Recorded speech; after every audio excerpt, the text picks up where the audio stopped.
Seraphia Lane vanished 2 weeks before Todd Morgan's mutilated body was discovered, but her name would soon become the key to unlocking one of the darkest digital conspiracies the state had ever seen.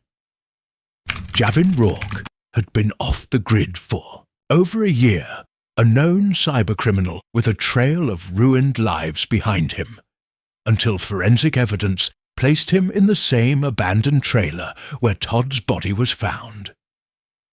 And Todd Morgan, once a quiet, unremarkable data analyst, was now the centerpiece of a chilling investigation that revealed not just a murder, but a hidden world of psychological manipulation, underground surveillance rings, and a symbol branded into flesh that no one could explain. On a cold and misty morning in Pinebrook County, a pair of local hunters ventured deep into the thick woods just outside the township, searching for deer. As they moved further off the beaten path, a strange and increasingly unbearable odor began to follow them. At first, they ignored it, assuming it was the decaying carcass of an animal. But the smell grew stronger with every step until they reached a small clearing hidden by overgrown trees and vines. There, partially buried beneath leaves and brush, stood a long-forgotten trailer. Its roof had partially caved in, the door was rusted and dented, and most of the windows had long been shattered. Clearly, no one had lived there for years. Curiosity and concern led the hunters closer. They called in their discovery to local authorities, reporting the foul stench and the eerie sight of the trailer. Within the hour, deputies from the Pinebrook County Sheriff's Office arrived, taping off the area and carefully prying open the door with crowbars and protective gear. The smell that rushed out was overwhelming, enough to make one of the officers gag and step back. Inside, the air was thick and rotten. Dust coated every surface, spiderwebs stretched across every corner, and the wooden floors groaned under the weight of each footstep. At first glance, the trailer looked like the forgotten home of someone who had left in a hurry.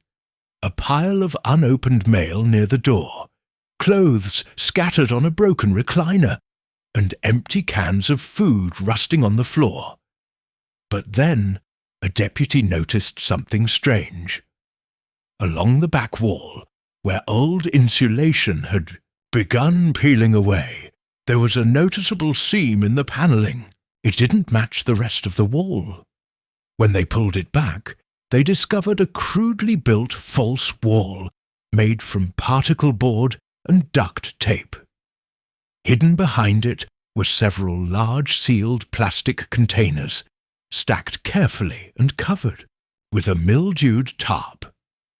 When one of the containers was opened, the contents confirmed everyone's worst fear. Inside was a badly decomposed body, wrapped in several layers of black plastic.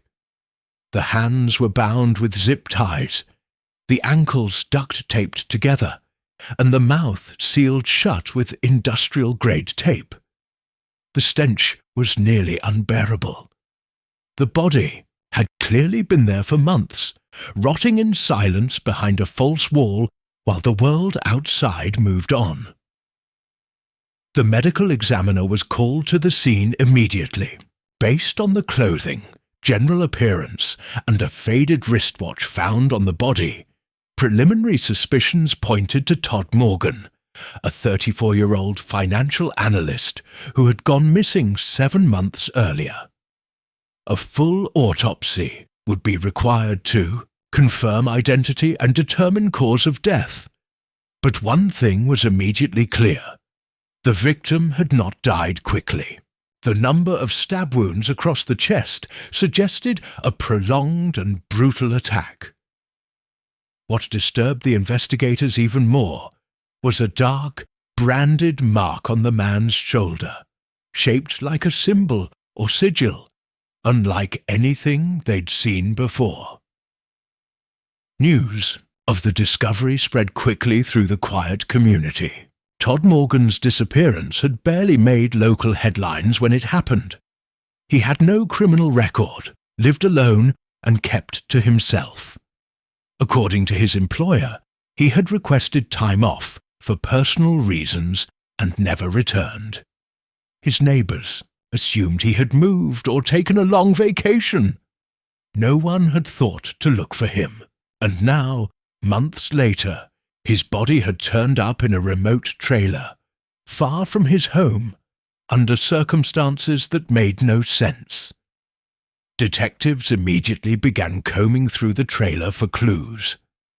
Despite its abandoned appearance, the place showed signs of recent use, fingerprints on surfaces, footprints in the dust, and a half-empty bottle of bleach sitting near the bathroom.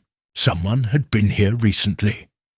Whoever had placed Todd Morgan's body behind the wall had gone to great lengths to conceal it, and they had almost succeeded. But the smell, the one thing they couldn't hide, had finally betrayed their secret. Case was no longer a missing person. It was now a murder, and the investigators were about to uncover a story far more disturbing than they could have imagined. Detectives wasted no time diving into the background of Todd Morgan. His murder had taken a bizarre and unsettling turn, and the strange evidence at the scene only deepened the mystery. At first glance, Todd had lived an ordinary life. He worked at a mid-level financial firm in the city, lived alone in a modest townhouse, and had no criminal record, no known affiliations with suspicious groups, and no major issues at work or home. He was described by co-workers as quiet, punctual, and deeply private. His last known communication had been an email to his boss, claiming he needed personal time off for family matters. No one heard from him after that. But when detectives searched Todd's townhouse, they noticed some strange inconsistencies. The interior of the home was extremely clean, almost unnaturally so. It looked more like a staged property than a lived-in space. There were no personal photographs, no clothes in the laundry, no dirty dishes. His fridge was completely empty, and the trash bins were spotless. A search of his computer revealed nothing suspicious on the surface, but when forensic experts examined the hard drive more thoroughly, they found evidence that certain files had been deliberately wiped just days before his disappearance. Even stranger, Todd's bank records showed a troubling pattern. Over the past 6 months before his vanishing, he had made repeated large cash withdrawals, each just under the reporting limit, to avoid alerting authorities. He had drained over $60,000 in total from his savings, but none of that money was ever deposited elsewhere or spent through traditional means. There were no credit card charges, no rental agreements, and no hotel stays in his name. It was as if he had taken the money and vanished into thin air. That theory was challenged when police discovered a storage unit registered under a different name, Kenneth Riles. The address used was false, but the phone number matched one of Todd's old work contacts. When investigators accessed the unit, they found a grim collection of items: burner phones, wigs, dark clothing, fake IDs, and a set of surveillance tools, including hidden cameras and signal jammers. All of it was carefully packed and organized, suggesting months of preparation. DNA testing on the items revealed 2 additional individuals had handled the equipment. One was a known criminal named Javin Rourke, and the other was a female whose prints were not on file anywhere in any official database.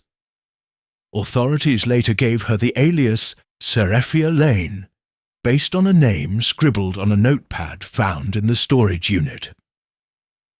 These new findings forced investigators to reassess their entire understanding of who Todd Morgan really was. The quiet financial analyst now appeared to be someone with deep involvement in something covert, possibly illegal. Why did he have surveillance gear? Who was he following? And why had he gone to such lengths to hide it? Police dug further into his digital life, tracing activity from his home IP address. They discovered multiple anonymous accounts tied to forums on the dark web. Under the username GreyLens, someone had been uploading content, mostly footage of people caught on hidden cameras. The most disturbing detail was that none of the footage had audio, and all of it appeared to have been captured without the subject's knowledge. The users commenting on the videos were anonymous, but several offered digital currency for more close-up angles or fear reaction shots. The last post made by GreyLens was a video titled Final Witness. Uploaded. It was posted exactly 1 week before Todd disappeared. The footage was removed hours after being uploaded, and attempts to recover it were unsuccessful. It left detectives with chilling questions. What did Todd witness? Who was the final subject of that video? And more importantly, did that video seal his fate? The working theory grew darker. Todd wasn't just a victim. He may have been involved in some type of surveillance ring or underground network. The cash withdrawals, the hidden identities, the surveillance footage, they all painted the picture of a man leading a double life. And whoever found out what he was doing may have decided he knew too much. The case had started with a body in a trailer, but now it was leading into a secret world few had imagined. With the shocking discoveries from the storage unit and Todd's dark web activity, detectives were no longer investigating just a murder. They were unraveling a complex web of hidden identities, illicit surveillance, and an underground network operating in the shadows. The symbol branded on Todd's shoulder remained a central mystery. No known gang, cult, or criminal organization matched it. It looked ancient, like something drawn from occult texts.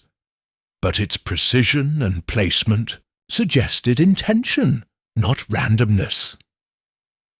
After circulating the image to experts, a local tattoo artist came forward with an eerie connection. He claimed to have seen that same symbol tattooed on the wrist of a woman who paid in cash and refused to give her name. He also said she requested the work be done without being recorded or photographed. The time frame matched Todd's disappearance. This clue cracked open a new lead. The artist mentioned she had been dropped off by a man in a black van, and surveillance footage from a nearby gas station caught a glimpse of the vehicle's license plate. It led detectives to a name they already knew: Javin Rourke. Rourke was a convicted cybercriminal who had served time for hacking, wire fraud, and identity theft. He had been released just over a year before Todd vanished. Since then, he had disappeared off the grid. His last known address had been burned down in a suspicious fire 6 months earlier. Investigators now believed he may have been working with Todd, or perhaps against him. A deeper dive into Rourke's past uncovered something far more disturbing. During his time in prison, Rourke had reportedly formed relationships with individuals involved in digital manipulation schemes, where targets were monitored and manipulated using psychological pressure, surveillance, and isolation. Some of these groups communicated in encrypted chat rooms on the dark web. One such group was called the Hollow Ring. the Hollow Ring operated through invite-only forums and specialized in obtaining surveillance footage of people in vulnerable situations. The IHO footage was then sold to anonymous buyers for high sums of cryptocurrency. But it wasn't just voyeurism. It was often accompanied by detailed profiles on the targets, including where they lived, who they spoke to, and how they behaved under stress. Some users paid to have specific reactions filmed. Others requested removals, a term that seemed vague until paired with missing persons reports.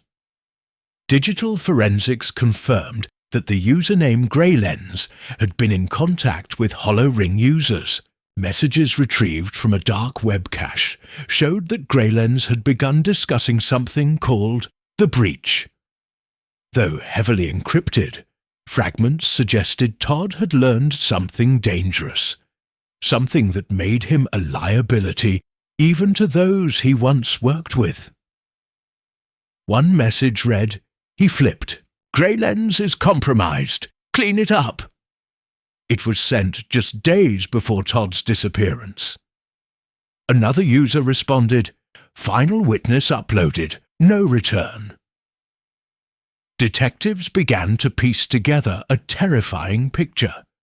Todd may have been part of Hollow Ring, feeding them content and building profiles on unsuspecting individuals.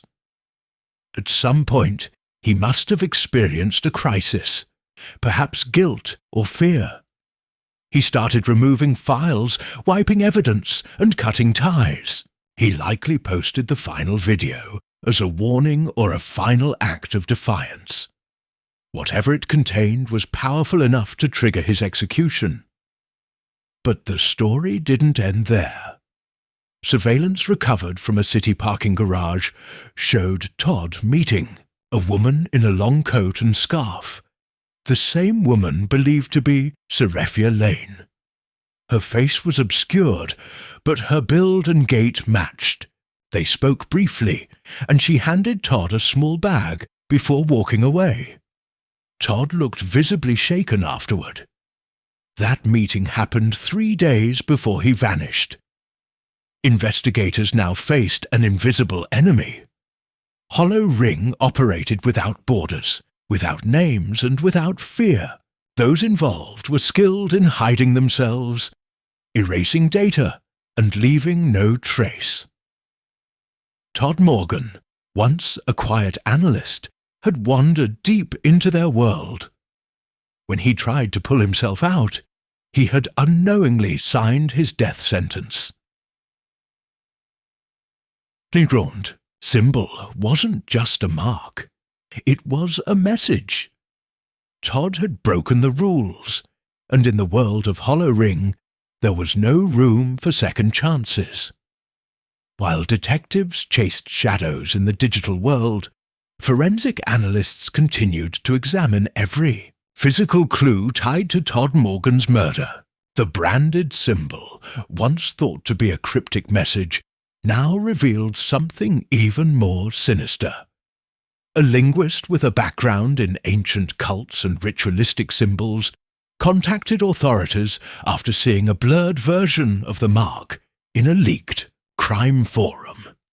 He claimed the symbol was similar to one used by an obscure and defunct underground sect known as the Order of Virex, a group that reportedly combined digital surveillance, psychological conditioning, and ritual symbolism. The group's existence had long been debated, but it was said to recruit members with strong technical skills and unstable moral boundaries. As investigators dug deeper, they found an old report in a forgotten FBI archive about the Order. It linked the group to several unsolved disappearances and a suspicious suicide pact from 15 years ago involving tech employees and software developers across 3 states. The report had never been followed up due to lack of hard evidence. But now, with Todd's case unfolding, it felt like the pieces were finally aligning. Could Hollow Ring and the Order of Virex be one and the same? One digital, one philosophical, both equally lethal? Meanwhile, a breakthrough came when a set of fingerprints was matched to the bleach bottle found inside the abandoned trailer. They belonged to someone entirely unexpected. Ardin Ruel, a former university professor of behavioral science who had vanished 2 years earlier after being accused of unethical experiments on students involving isolation and psychological control. He had never been charged and had disappeared before formal proceedings could begin. His name had never once appeared in Todd's files, yet now his prints were at the crime scene. What connection did this disgraced professor have to Todd Morgan?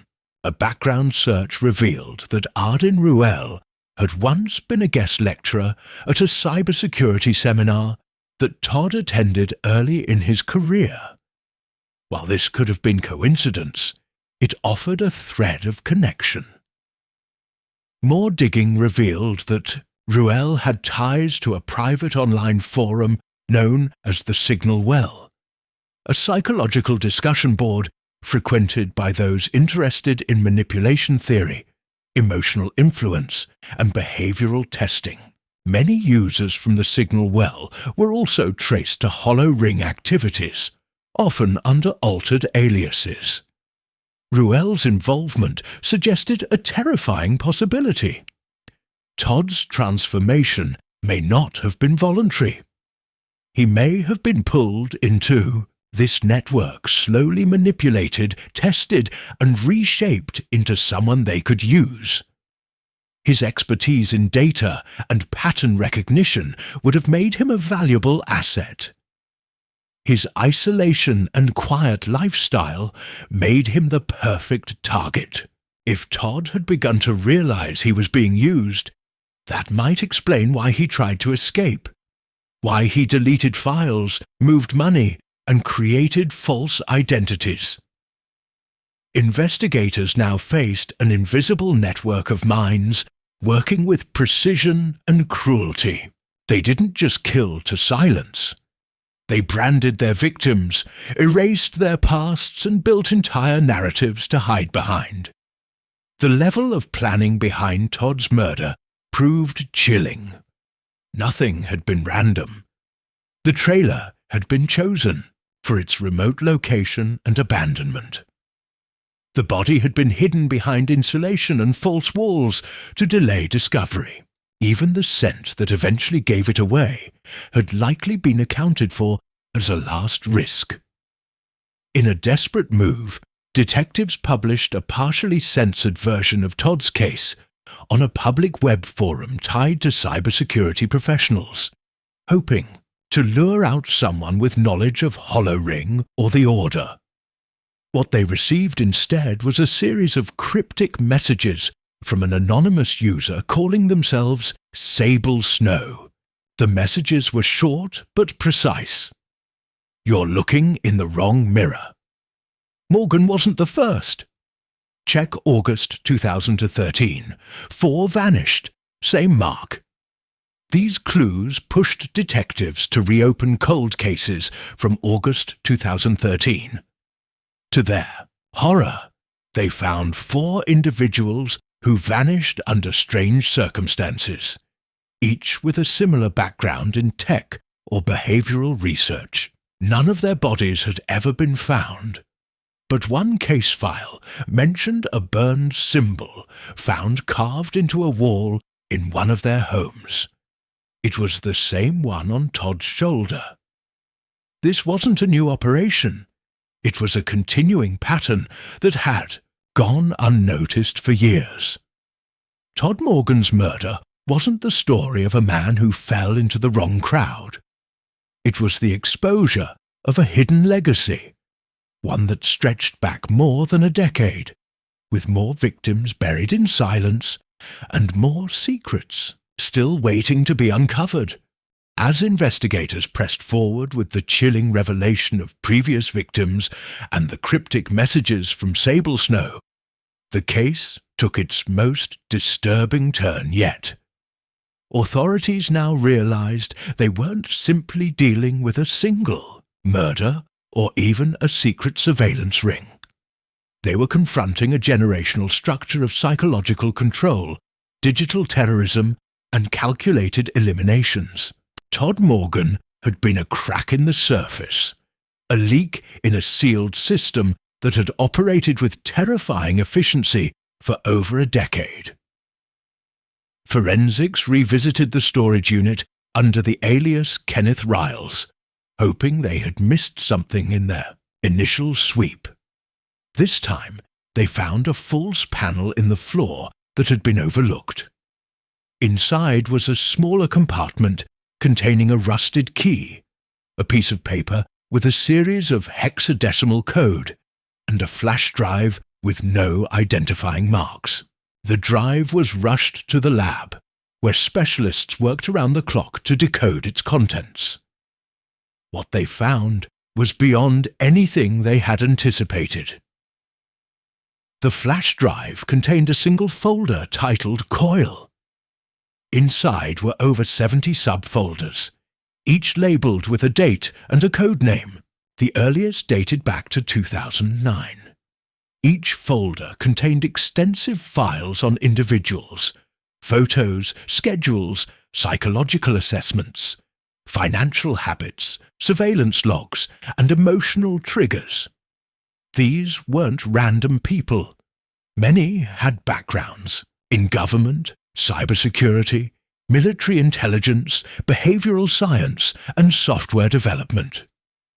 Most had gone missing, died under strange circumstances, or were discredited publicly and vanished from professional circles.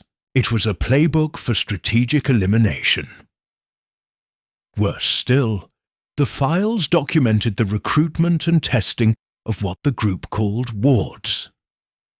Individuals like Todd who were unknowingly selected, studied, and guided down a path of dependency and eventual exploitation. The methods were subtle: engineered isolation, synthetic relationships, staged moral dilemmas, and behavioral conditioning through real-world and digital events. Once a ward was deemed fully compliant or irreversibly involved, they were activated, used to gather data, manipulate targets, or even frame others. When they attempted to exit, they were removed. Todd's file was extensive. It chronicled his journey from a bright but introverted college graduate to a fully monitored asset. Every turning point in his life had been orchestrated. The job offer, that seemed too perfect. The sudden friendship with a charismatic neighbor. The string of emotionally draining relationships that kept him isolated and compliant. All of it had been mapped, guided, and documented. Todd had never lived freely. He had been studied, shaped, and used, but his final act was defiance. The flash drive was his fail-safe, a desperate attempt to expose the truth when he realized escape was impossible. The file titled Final Witness had been backed up here. It was a single encrypted video. It showed a dimly lit room. In the center, a man sat strapped to a chair.